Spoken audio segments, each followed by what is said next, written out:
Vamos meditar um pouco na palavra do Senhor nessa noite. E vou tentar falar aquilo que Deus tem colocado no meu coração para este dia. Diz que certa vez um homem que servia a Deus, ele tinha dado sua vida a Deus, tinha consagrado sua vida a Deus, era um profeta. E diz que em determinado momento Deus se dirige a ele e diz assim para ele: eu quero que tu busques uma mulher. Ele era solteiro e diz assim: busca uma mulher para ti e casa com ela. Mas essa mulher tem que ser da zona vermelha. Sabe o que era a zona vermelha, né? Essa mulher tem que ser uma prostituta. Você já pensou Deus falando isso para um homem? Essa mulher tem que ser uma mulher que ela não tem uma vida legal. E eu quero que tu busques essa mulher, cases com ela. E esse homem obedeceu o que Deus estava falando para ele. Ele foi lá, procurou uma mulher de uma reputação meia duvidosa e casou com ela. E diz que com ela ele teve 3 filhos. E na medida que ele foi se relacionando com aquela mulher, e aquela mulher foi se relacionando com ele, em determinado momento, ela traiu ele. Não só traiu, como abandonou ele, foi embora de casa.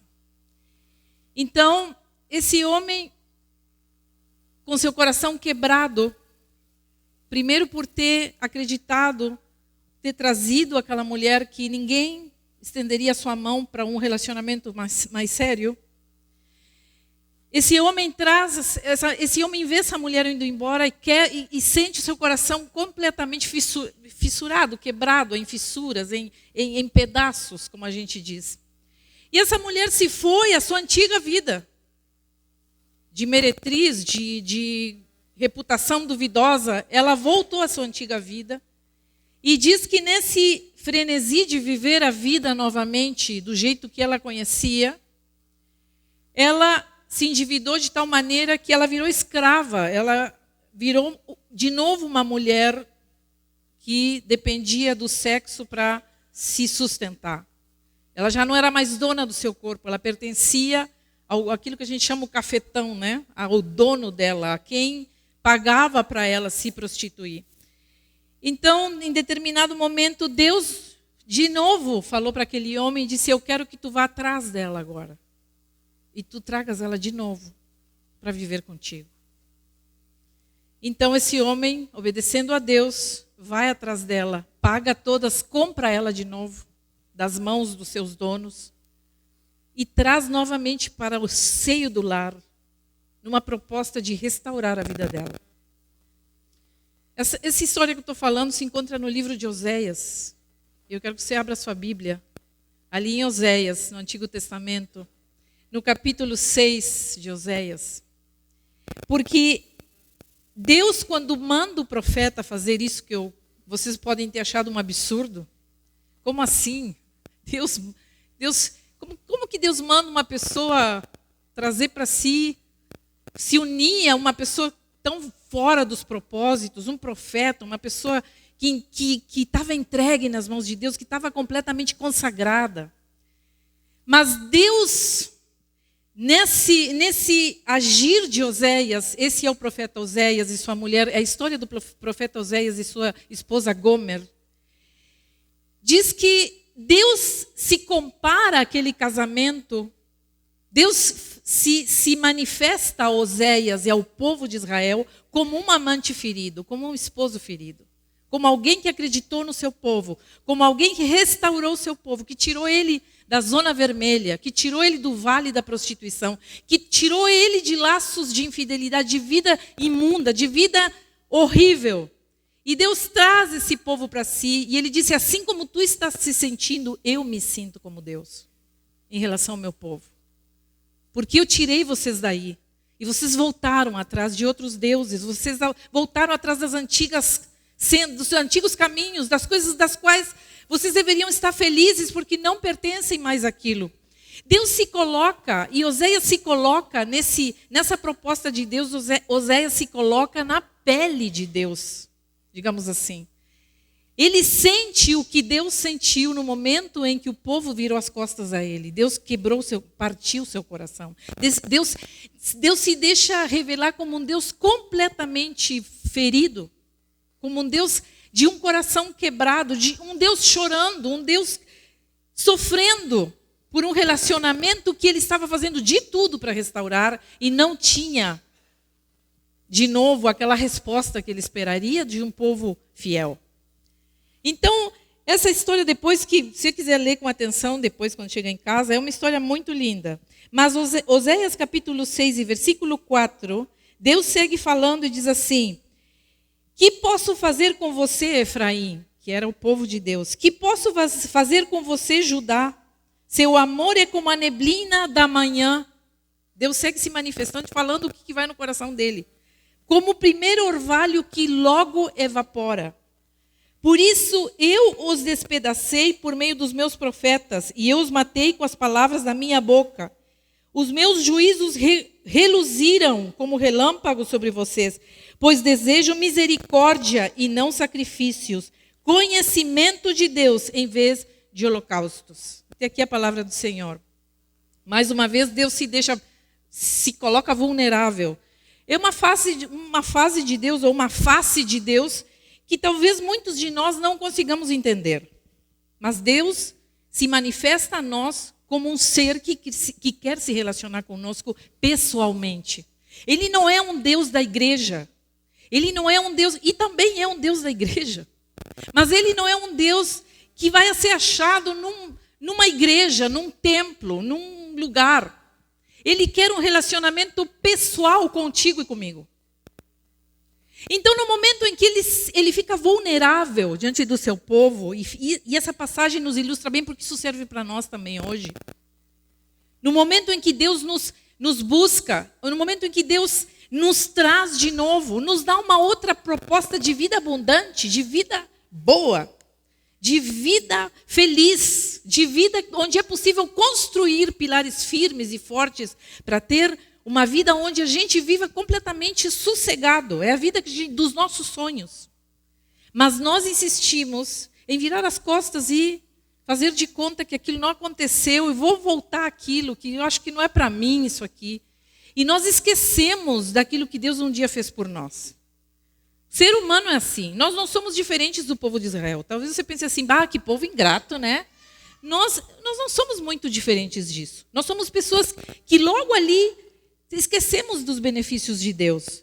Porque nós precisamos entender que não se trata de que Deus fique bravo conosco quando nós viramos as costas para Ele. Eu, como pastor aqui dentro dessa igreja, tenho histórias de muitas pessoas que já estiveram aqui congregadas, onde houve uma restauração, onde Deus restaurou, onde Deus construiu tijolinho por tijolinho, e a gente, como pastor e como congregação, tem a alegria de ver a reconstrução das vidas aqui dentro. Eu acho que nada me dá mais prazer como pastora, de ver uma vida reconstruída de novo, de ver uma vida que sem perspectivas, começar algo novo e ir adiante, seguir em frente. E de repente essa pessoa vai embora e diz assim, e tu diz assim, meu Deus, mas e tudo que Deus fez? Eu já fui uma pessoa que já virei as costas para Deus. Eu estou falando também de mim, não estou aqui para acusar ninguém. Mas nós pensamos que Deus fica bravo conosco. Eu acho que o povo também pensava isso. E não se trata de que Deus fique bravo conosco. Se trata de um Deus ferido pela nossa infidelidade, pelas nossas maneiras de não levar nada a sério daquilo que importa para Deus. Porque quando nós nos tornamos pessoas fiéis, nós fazemos daquilo que importa para Deus algo muito importante para nós. Nós não estamos mais preocupados com o que importa para nós. A gente não está preocupado com o nosso trabalho, o que nós vamos ganhar, onde nós vamos morar, onde nós vamos viver, como é que vai ser minha vida. Nós estamos preocupados com os planos de Deus e os planos que Deus tem sobre mim. E eu estou preocupada em fazer a vontade de Deus, porque aquilo que Ele tem para mim é muito melhor que qualquer plano que eu possa fazer. Essa é a verdade. E essa confiança que nós temos quando nós começamos um relacionamento com Deus, mas nós agimos como se Deus não tivesse coração. Nós agimos muitas vezes como se Deus não sofresse, não sentisse. Nós não conseguimos imaginar um Deus que se coloca como um amante ferido, como um homem que foi traído várias vezes pela mesma mulher e esfrega essa traição na sua cara. Nós nunca não conseguimos imaginar um Deus assim, mas Deus é um Deus que sofre por nós.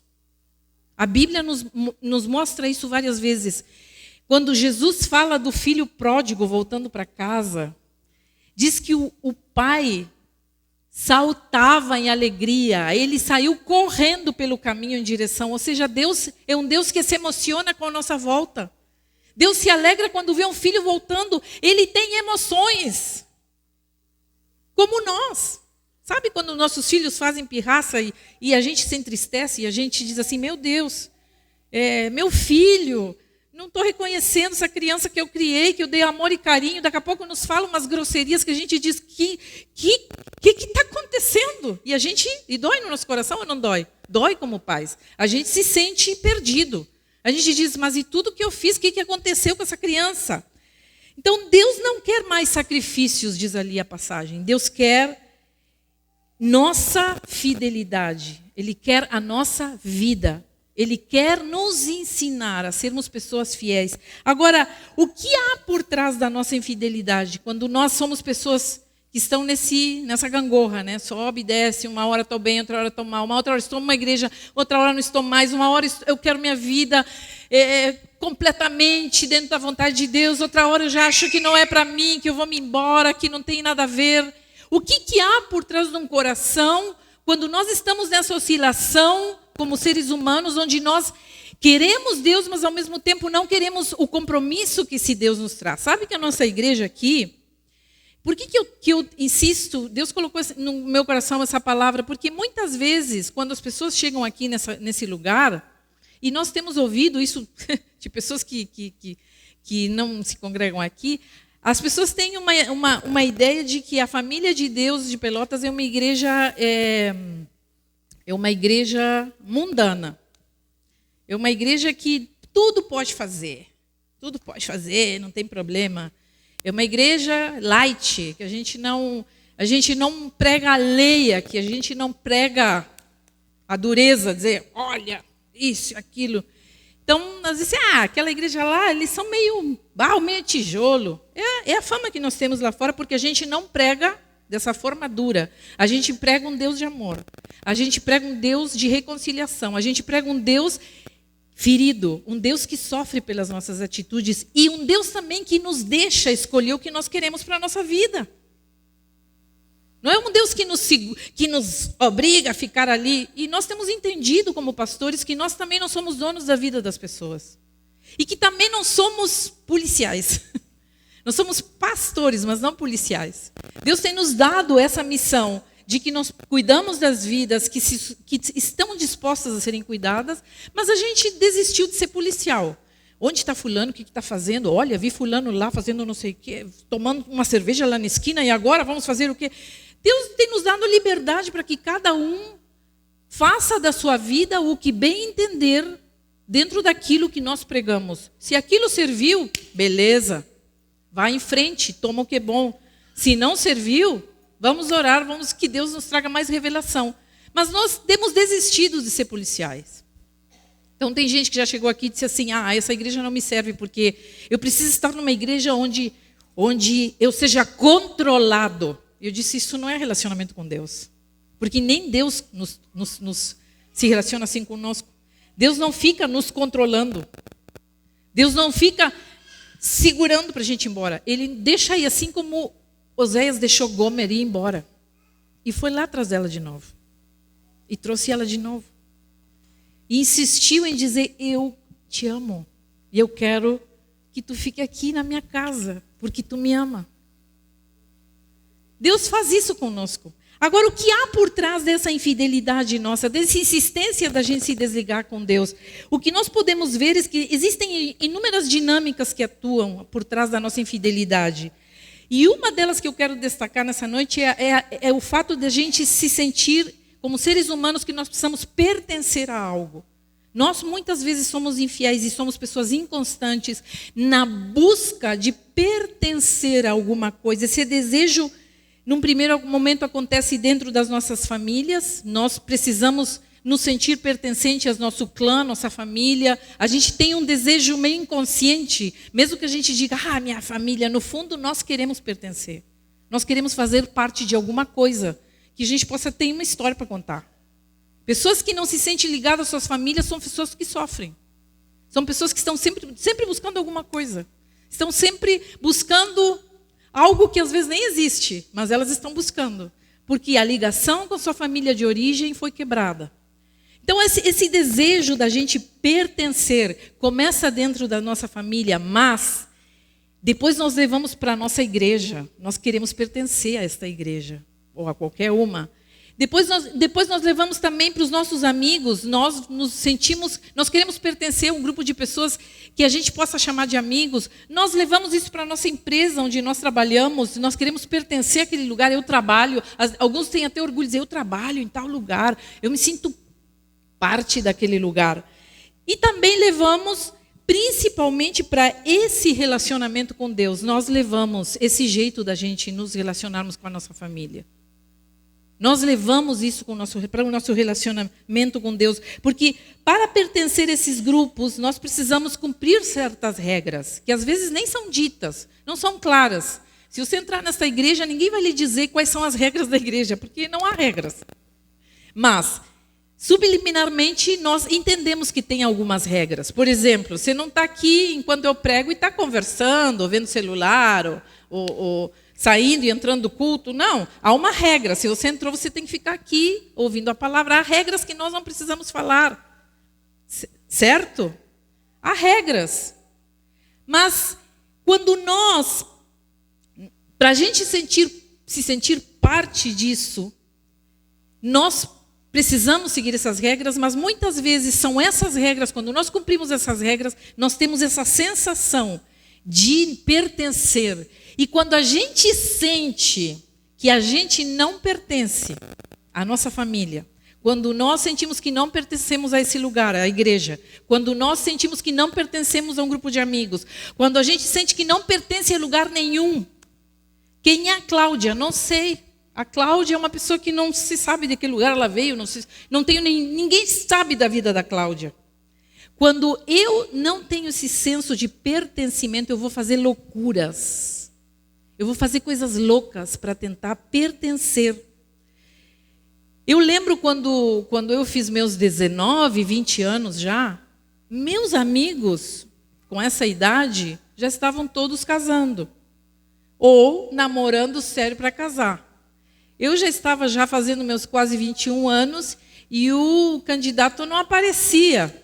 Ou seja, aparecia, mas meu pai, me lembra que eu olhava e dizia, Jesus amado, vai entrando essa figura. E meu pai ficava assim, meu pai do céu, Cláudia, o que está fazendo, Cláudia? Tem certeza que é esse cara aí? Porque, sabe, a pessoa está perdida na vida, qualquer coisa serve, sabe? E mais quando te dizem assim, tá ficando para titia, hein? Porque na minha geração, quem já tinha 21 anos e não era casada, né?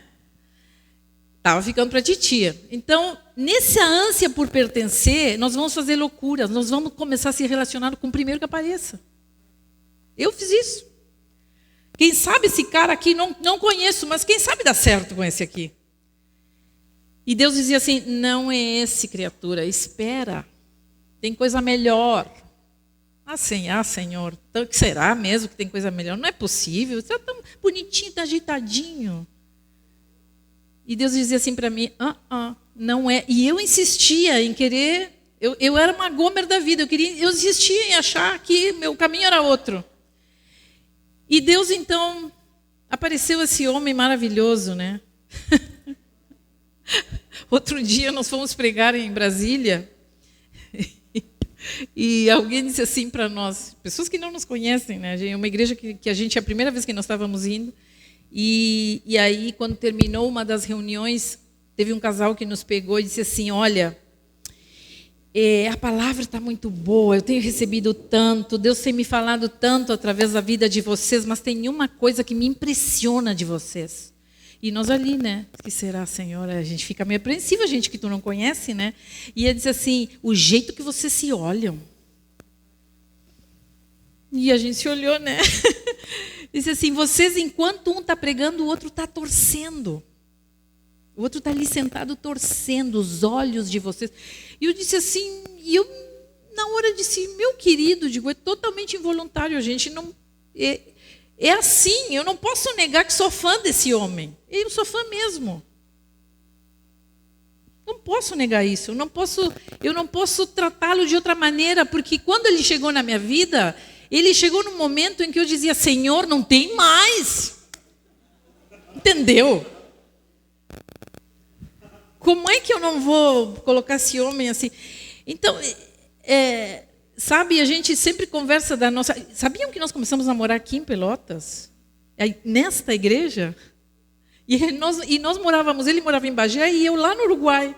Pensa assim, uma coisa louca que Deus fez. Nós íamos visitar essa igreja, que na época era uma igreja menor e que tinha outro pastor. E nós viemos para visitar a igreja aqui em Pelotas e uma irmã nos levou para a casa dela. E eu vinha para cantar e tocar o piano e Fabiano vinha para pegar numa noite especial que eles tinham feito. E a gente era só amigo, a gente só estava recém se conhecendo. E foi nesta cidade, depois de um culto aqui nesta igreja, que nós começamos a namorar. Que a gente acertou os ponteiros. Então, pensa assim, como Deus fez as coisas, a nossa vida toda é uma coisa assim que Deus foi encaixando as peças. Sabe? Deus foi nos conduzindo por lugares que a gente não imaginava. Porque nós fomos embora aquele dia com o namoro já engatado, eu para a minha cidade, ele para dele, e agora como é que vai ser? 4 anos depois, nós estávamos aqui, pastoreando esta igreja juntos. Então eu dizia assim, Senhor, o que tu tens com Pelotas? E Deus dizia assim para nós, calma, é aqui o lugar da bênção, tá? Então eles desistam de sair daqui, é aqui. E nós fomos obedientes a isso que Deus quis fazer conosco.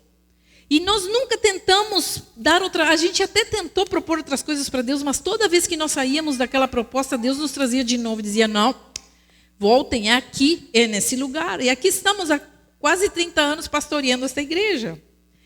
Mas eu penso, quando eu olho para trás, e a gente, essa semana comemoramos 32 anos de namoro, porque a gente namorou pouquíssimo, né? A gente namorou só 1 ano e pouco e já casou.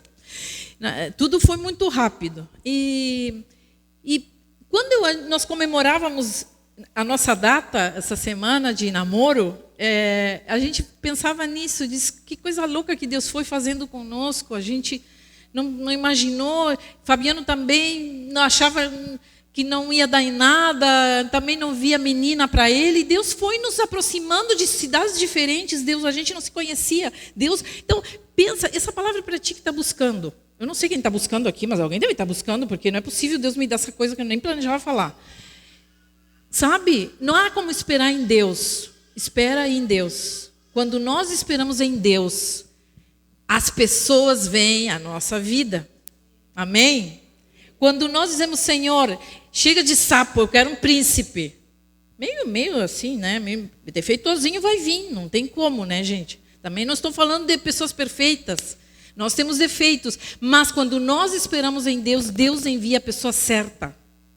Quando nós esperamos em Deus, Deus envia o emprego certo. Quando nós esperamos em Deus, Deus envia o amigo certo. Quando nós esperamos em Deus, Deus nos mostra o caminho certo em que nós precisamos andar. Esse é o nosso Deus, é o Deus a quem nós servimos. Mas quando nós temos essa necessidade de pertencer e colocamos isso acima das regras com Deus, nós vamos querer pertencer a um grupo sim ou sim. Meus amigos estão casando, eu tenho que casar com qualquer um, porque eu não posso ficar solteira. Eu precisava pertencer, na minha cabeça, eu precisava pertencer àquele grupo de amigos. E dentro da nossa família, as coisas se complicam ainda mais. Porque nós tentamos imitar essa conduta dos nossos familiares nessa loucura de querer pertencer. Nós terminamos imitando o jeito dos nossos pais, como eles se relacionavam, porque é algo muito inconsciente isso aí. Nós queremos pertencer à nossa família. E por mais que a gente não goste, nós terminamos fazendo as coisas que os nossos pais fizeram e que a gente detesta. Mas essa é a necessidade de pertencimento. Então eu te faço uma pergunta nessa noite. Como é que era o relacionamento do teu pai e da tua mãe? Como é que era o relacionamento dele? Tua mãe costumava falar mal do teu pai para ti? Ou vice-versa? Um dos seus pais abandonou a família? Como é que foi esse relacionamento? Sempre houveram traições dentro da tua família? Sempre houve deslealdade, mentira? Como é que era a tua família? Tu ficava sabendo de todos os perrengues entre teu pai e tua mãe? Tu sabia de tudo? Terminava sabendo de tudo? O que tu te acostumou ouvindo sobre como funciona uma família? Porque é isso que está hoje nos monitorando. É isso que está determinando hoje quem nós somos. Por isso que nós precisamos de Deus. Porque Ele tem que ser o nosso norte. Agora, eu lembro de uma menina que eu tive que aconselhar durante um tempo. E ela tinha sérios problemas com promiscuidade. E ela confessou isso de uma forma muito constrangedora e muito... Eu tentando deixá-la à vontade. Ela foi me contando como tinha sido sua vida ao longo dos anos. E eu fui tentando entender aquele ser humano e me colocando no lugar não de juiz, mas no lugar de quem estava ali para ajudar e para poder ser alguém para aquele ser humano naquele momento. E então ela me contou daquela vida dela, eu ministrei a vida dela, graças a Deus conseguiu sair disso aí. E sua família depois veio para a igreja. E seus pais se converteram. E um dia eu aconselhando a mãe dela. A mãe dela me disse assim: graças a Deus, pastora, que essas coisas não se repetem mais na nossa família. Ela ignorava o que a filha estava passando e tinha passado. Era um segredo. E ela me disse assim: minha mãe sempre foi uma mulher promíscua, a avó dessa menina. E ela disse assim: mas eu agradeço a Deus que, graças a Deus, em mim, tudo se cortou, isso não seguiu adiante. E eu sabia da história da menina, entendeu? E ela ignorava que a menina estava repetindo a história da avó. Ela ignorava, e ela falava isso com uma convicção: ai, graças a Deus que isso não aconteceu mais na nossa família. E eu por dentro dizia: não sabe de nada, inocente. Porque eu não podia, eu não podia falar para ela do que a menina estava passando, de jeito nenhum.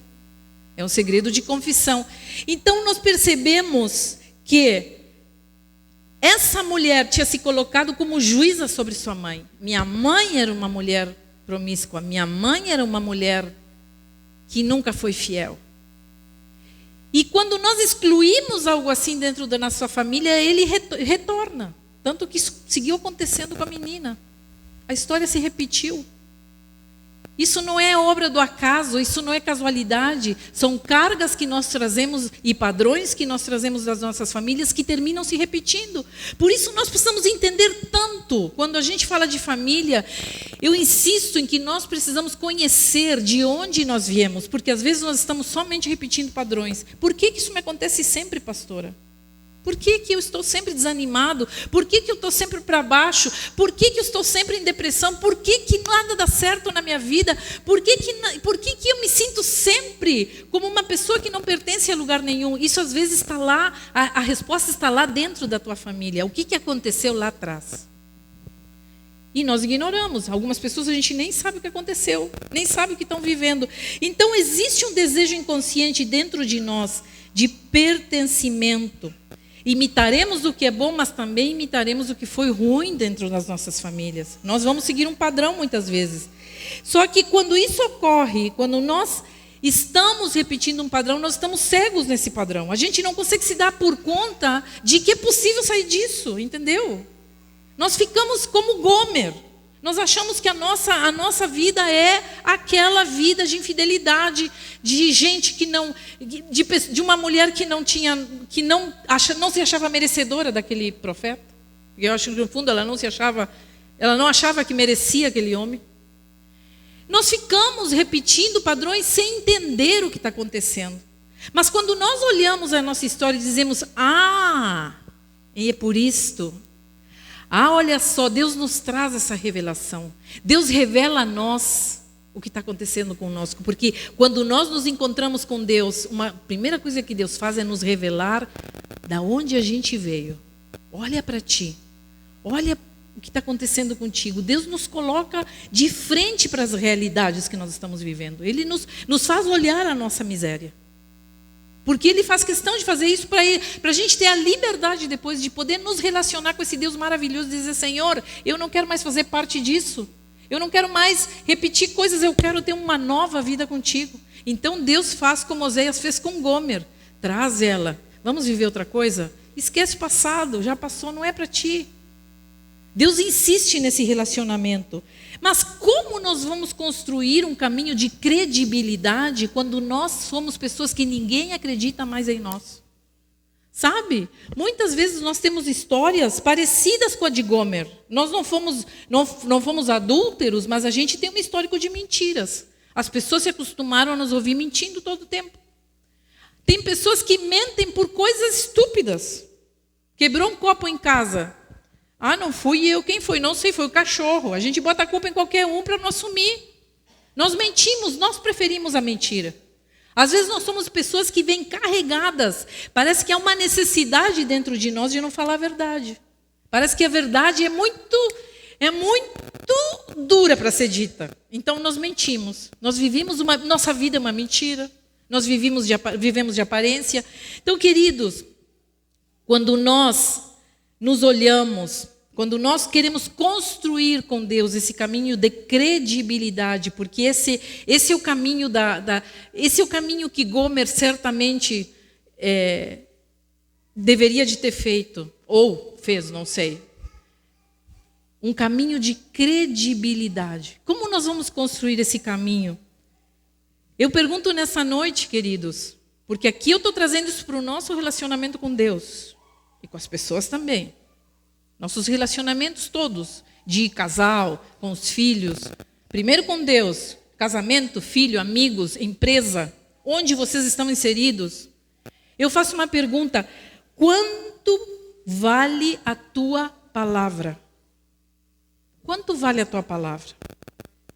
Quanto vale o que tu falas? Tu te fazes 100% responsável por aquilo que falas? Essa é outra pergunta que eu te faço nessa noite. O que eu falo, eu me faço responsável. Me faço responsável. O que muitas vezes não é levado em consideração é que quando eu minto para as outras pessoas, eu estou mentindo a mim mesmo primeiro. Eu estou sendo desleal e estou sendo infiel comigo em primeiro lugar. Eu não estou mentindo para os outros, passando os outros para trás e que legal, esse aí abobado nem se deu conta. Eu estou sendo infiel e estou passando para trás a mim mesma em primeiro lugar. Eu me passo para trás, eu me minto. Eu me coloco num lugar de infidelidade comigo mesma, em primeiro lugar, além dos outros, porque também coloco os outros. Agora, dizer sim... Quando nós entendemos que o nosso sim é sim e o nosso não é não, como diz a palavra, quando nós dizemos sim, e esse sim é tão importante quanto assinar uma nota promissória, sabe? Que a nossa palavra deveria ser como uma nota promissória que assinamos, um documento de confiança que se assina entre você e as outras pessoas com que você se relaciona. Assim deve ser a nossa palavra, onde não há a menor possibilidade de não cumprir o que nós falamos. Por que eu estou trazendo isso nessa noite? Porque isso vai dar uma virada de chave na nossa vida. Quando nós seguimos... Porque pensa assim, Deus é um Deus que se relaciona a partir de um padrão de fidelidade. Deus é um Deus fiel. Não temos como nos relacionar com Deus a partir de um padrão de infidelidade, de mentira, de engano. Não tem como. Você entendeu isso? Você entendeu o quanto nós podemos virar a nossa vida, a chave da nossa vida, como nós podemos mudar completamente a nossa vida, quando nós entendemos que há um princípio fundamental de relacionamento com Deus? Então, se você não tiver certeza de que irá cumprir uma palavra, é melhor você não falar nada. Não diga sim. Sabe, muitas vezes nós dizemos sim para as pessoas porque nós, nessa ânsia de pertencer, nessa ânsia de não desapontar as pessoas, nessa ânsia de buscar aprovação das pessoas, nós vamos dizendo sim para tudo. Sabe aquelas pessoas que dizem sim, sim, posso contar contigo, fulano? Sim, sim. Sim, pode contar. E aí depois nós viramos as costas e dizemos, o que eu vou inventar no domingo para não ir? A pastora contou comigo, disse que vai precisar de mim lá no Data Show. Mas daqui a domingo eu vou inventando algo na minha cabeça para chegar domingo e eu ter uma desculpa para não ir. Porque eu não soube dizer, não, pastora, não dá para contar comigo. Eu não gosto, não me sinto à vontade. Seria muito mais honesto conosco e com as pessoas que contam conosco. Agora, como somos nós lá fora? Porque cada vez que nós quebramos a nossa palavra, uma das coisas que acontecem conosco, e por isso nós vamos entender nessa noite por que às vezes estamos tão desanimados, uma das coisas que acontece conosco quando nós quebramos a nossa palavra e as nossas propostas com Deus, não voto com Deus, isso esquece, isso não existe. Eu estou falando de propostas de mudanças que nós queremos na nossa vida e nós convidamos Deus a essas mudanças. Toda vez que nós quebramos a nossa palavra, nós nos inserimos num mundo onde a nossa autoestima vai lá embaixo. Por quê? Porque eu terei um olhar sobre mim de uma pessoa fracassada, que não cumpri aquilo que prometi. Então a minha autoestima vai estar afetada, por isso eu vou estar às vezes muito desanimado. Porque nem eu acredito em mim. Entendeu? Eu não consigo acreditar em mim. Outra coisa que acontece quando nós quebramos a nossa palavra é que nós ficamos desconfiados das pessoas. É automático. Sabe por que nós nos tornamos pessoas desconfiadas? Porque nós não confiamos nem em nós.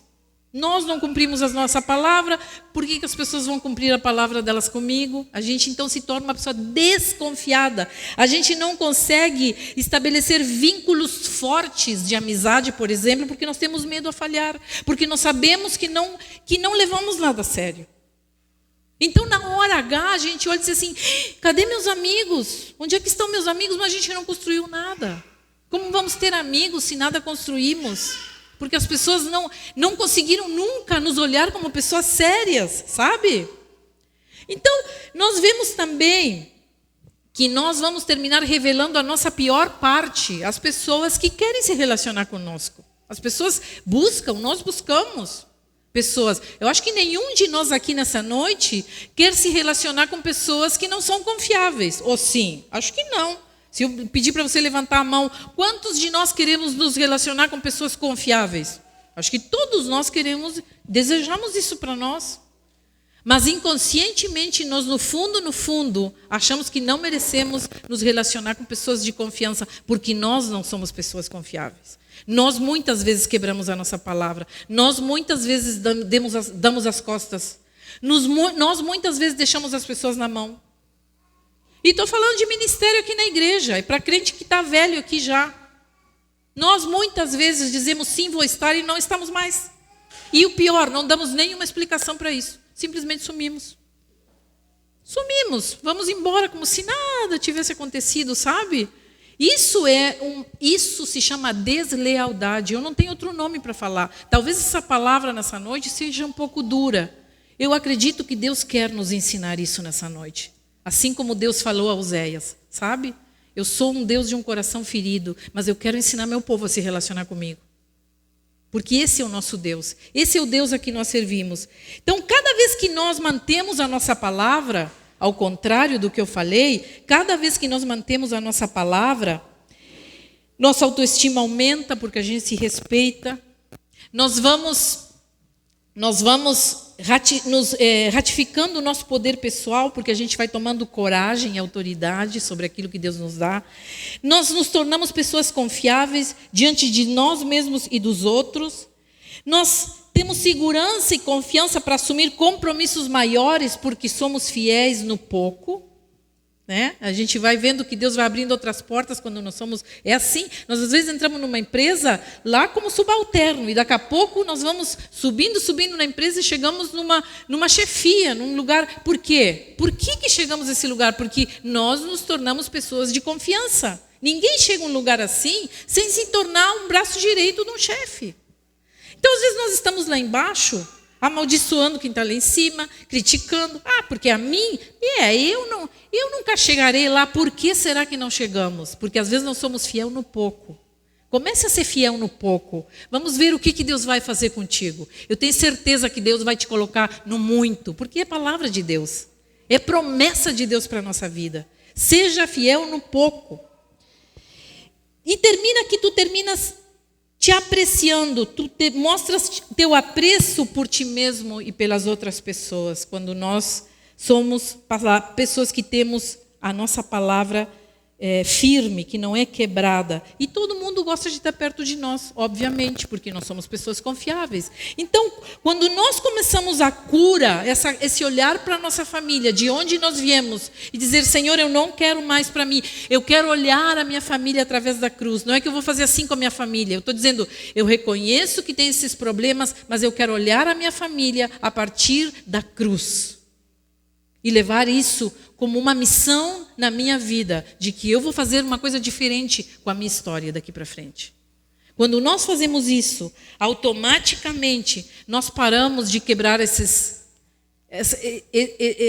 de quebrar a nossa palavra diante de situações onde nós somos colocados.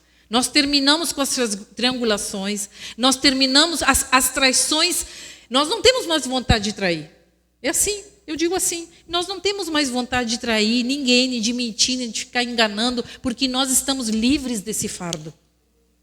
Nós nos sentimos livres. Então, na medida em que nós incluímos com amor a nossa família e a história da nossa família, por mais triste e dolorosa que seja, nós vamos afirmando a nossa autoestima e Deus vai nos abençoando. Sabe?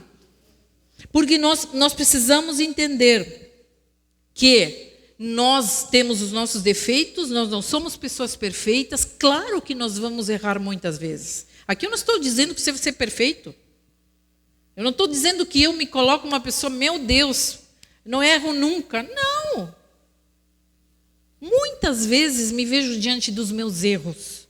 Muitas vezes me vejo diante dos desafios da minha alma e que só Deus sabe quais são. Muitas vezes me sinto desapontada comigo mesmo. Eu podia ter ido melhor, eu podia ter sido melhor para aquela pessoa, podia ter dado mais atenção, E me vejo fracassando em muitas coisas. Eu não estou falando de perfeição, eu estou falando de um alvo que nós precisamos perseguir como filhos de Deus. Se é importante para Deus, é importante para mim. Nós precisamos ter isso no nosso coração. Se é importante para Deus, é importante para mim. Então eu quero terminar essa noite te falando só 3 passos simples. Nós queremos ser pessoas fiéis? Porque eu acho que tem pessoas aqui que talvez foram marcadas pela infidelidade. Não só porque foram infiéis, como sofreram a infidelidade. Sofreram o que é ter uma pessoa infiel do seu lado. Quero te dizer uma coisa, para que entendamos isto. Um relacionamento onde houve traição, a culpa não é só de um. Você vai dizer assim, tá, agora a culpa é minha. Também. Ninguém é infiel dentro de um relacionamento onde o outro também não está sendo infiel a si mesmo. Tá? Ninguém vai trair uma pessoa que ama, ou que diz que ama, se ali do outro lado não tem uma pessoa que abandonou o barco de alguma maneira. Disse assim, não, esse relacionamento já era, não tem mais nada para mim. No fundo, lá no fundo, a pessoa sente, já desistiu do relacionamento. Às vezes é uma mulher que está dando só atenção para os filhos, esquece do marido, é só filhos. E aquele marido fica ali e diz, eu sou pai também, mas nós temos um relacionamento. Sabe, quando nós não colocamos o nosso relacionamento de marido e mulher, e eu sei que muitas mulheres aqui vão querer me apedrejar, mas eu vou falar porque isso é bíblico. Quando nós não colocamos o nosso relacionamento marido e mulher em primeiro lugar, antes que os nossos filhos, nós estamos fadados ao fracasso. Tudo vai fracassar na nossa vida. E os nossos filhos não vão ir bem. Eles vão se sentir extremamente abandonados. Eles vão se sentir sufocados, porque nós triangulamos o nosso relacionamento com o filho, e aí aparece um traidor, aparece um que vai trair, porque alguém já desistiu daquele relacionamento. Está me entendendo o que eu estou falando nessa noite? No fundo, nós inconscientemente já abandonamos o barco, já não gostamos mais dessa relação, já não está legal, não é a mesma pessoa que eu casei, não é mais aquele fofo. O fofo já virou outra coisa que eu não estou entendendo essa pessoa. E o fofo vai lá buscar outra coisa lá fora, porque aqui dentro não tem mais a conexão. Então, quando nós temos a tendência a julgar quem trai. Nessa noite eu quero te dizer uma coisa. Ninguém trai sem ter o outro lado da história. Entendeu isso? Quando nós vamos aconselhar casais, eu e meu esposo, a gente sempre ouve os dois juntos. Às vezes eles querem vir sozinhos. Não, pastor, eu vou primeiro para contar a história. Não, vem os dois juntos. Eu quero ouvir essa história, tu falando na frente dela. E quero ouvir essa história, tu falando na frente dele. E aí eles começam assim, ó. Ai, porque tu não sabe, ele me disse tal coisa, e outro começa, eu nunca te disse isso. E eles começam a brigar na nossa frente, assim, ó. E nós ficamos ali olhando, né? Eles brigam, para. É verdade isso aí? E a pessoa diz assim, Entendeu o que eu estou falando? Sempre há um lado A e um lado B. Sempre são dois numa relação. Nós precisamos entender isso. Porque senão sempre sai um de bom. O que foi traído sempre sai como a vítima da história. Ai, fui traído. Eu não estou dizendo aqui, cuidado. Eu não estou dizendo aqui que quem está traindo está fazendo a coisa certa. Não. Ou traiu porque a outra tem a culpa. Eu não estou falando isso aqui. Eu estou dizendo que a pessoa que foi traída sempre é vista como a vítima. E quem trai é sempre o vilão. Mas às vezes quem trai tem a coragem de fazer alguma coisa diferente porque não aguenta mais aquilo. E aqui eu não estou querendo botar no pedestal o traidor. Eu estou querendo dizer que todos nós somos pecadores, gente. E todos nós temos culpa no cartório. Até me provarem o contrário. E faz 30 anos que a gente aconselha casais aqui. Eu nunca vi uma história unilateral. Eu sempre vi histórias, eu e meu esposo, onde duas pessoas não estavam se entendendo há muito tempo. Você entende isso, amado? Já aproveito para dizer que mês que vem nós temos janta de casais, uma noite especial, fazendo um parêntese aqui. A todos os casais, todos estão convidados, nós vamos ser ministrados, tá bom? Depois, no final desse culto, nós vamos falar, eu sei que o senhor não vai, eu sei. Mas, gente, nós precisamos investir nos nossos relacionamentos, senão a coisa não rola, sabe? A coisa não tem perspectiva, não tem andamento. Então, 3 coisas. Primeiro, para a gente entrar nesse caminho de fidelidade e credibilidade. Número 1, faça o que disse que ia fazer até o fim, em qualquer coisa que você vai fazer. Faça o que disse que ia fazer até o fim. Porque um dos passos mais importantes no desenvolvimento da confiança é manter a tua palavra, custe o que custar. Mesmo que seja algo pouco importante, cancelar compromissos, porque está chovendo, porque vou molhar meu pé, porque não estou afim, não é legal, gente. Cumpra o que você falou que ia fazer até o fim. Segundo, cumpra suas promessas. Cumpra suas promessas. As pessoas precisam saber que podem confiar em alguém a longo prazo. Elas precisam saber que nossas promessas vão ser cumpridas. O que nós falamos, nós vamos fazer.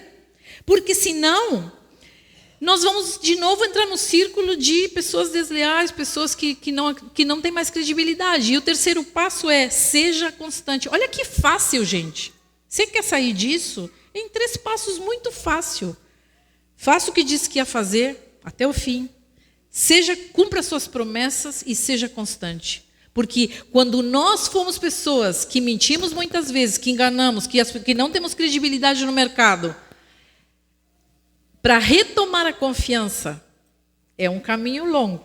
Não pensa que tu vai voltar para um relacionamento, está perdoado, vamos lá tudo de novo, vai ter a desconfiança no meio.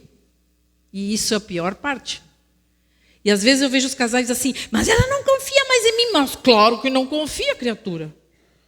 Se tu traiu, o que tu acha que vai acontecer? Precisa o tempo. Tu precisas provar todos os dias que te tornaste uma pessoa de confiança. Tu precisas provar para o teu chefe que tu és agora uma pessoa diferente, que tu quer fazer as coisas corretas.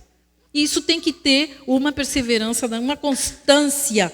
Nós precisamos ter em mente que nós precisamos manter a nossa palavra por muitas e muitas vezes. Amém? Deus quer isso para nós, igreja. Deus quer se relacionar a partir desse padrão. Sabe? Começa esse relacionamento primeiro com Deus. E depois eu te desafio a tu levar isso a todos os teus outros relacionamentos. Mas começa o primeiro passo com Deus. Eu quero ser fiel a Ti, Senhor, em primeiro lugar. Porque quando nós acertamos os ponteiros com Deus, a nossa vida começa a fazer assim, ó. Com Deus a mesma coisa. Vou fazer aquilo que eu me propus até o fim. Com Deus eu vou cumprir as promessas que faço a Ele. Tá? E vou ser constante naquilo que eu quero. Com Deus. Faça isso em nome de Jesus.